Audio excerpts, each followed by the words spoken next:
కొత్తగా పెళ్ళైన ఓ అమ్మాయి వాళ్ళ నాన్నని ఇలా అడిగింది, నాన్న నిన్ను ఎప్పుడైనా ఏడిపించానా అని. 2 సార్లు ఏడిపించావు అన్నాడు టక్కున. ఏంటి నాన్న, నిన్ను ఏడిపించానా? ఎప్పుడు? అంది ఆశ్చర్యంగా. నీకు 7 ఏడాదిలోపు వయసు, మోకాళ్ళ మీద పాకుతూ ఉండేదానివి. అప్పుడు నేను అనుకున్నాను నా కూతురు భవిష్యత్తులో ఏమిటికి ప్రాముఖ్యత ఇస్తుందని నీ ముందు డబ్బు, పుస్తకాలు, ఆట వస్తువులు పెట్టాను.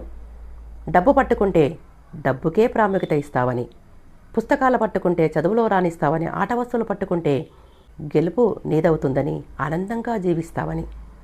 అయితే నువ్వు మాత్రం అమాయకంగా వాటి వంక చూస్తూ అవన్నీ తోచేసి పాకుతూ పాకుతూ వచ్చి నా ఒళ్ళో కూర్చున్నావు. ఆ వస్తువులన్నిటినీ వదిలేసి నా కూతురు నన్ను ఎంపిక చేసుకున్నందుకు నాకు కన్నీళ్లు ఆగలేదు, ఏడ్చేశాను.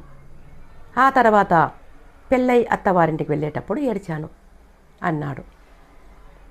నాన్న అంటూ ప్రేమగా వచ్చి నాన్న గుండెలపై వాలిపోయింది ఆ కూతురు. చూడండి, తండ్రి కూతురు ప్రేమ ముందు ఏదీ సాటిరాదు కదా. మరి ఈ వీడియో నచ్చితే లైక్ చేసి మరిన్ని మంచి మంచి కథల కోసం నాన్నకు ప్రేమతో ఛానల్ని సబ్స్క్రైబ్ చేసుకోండి.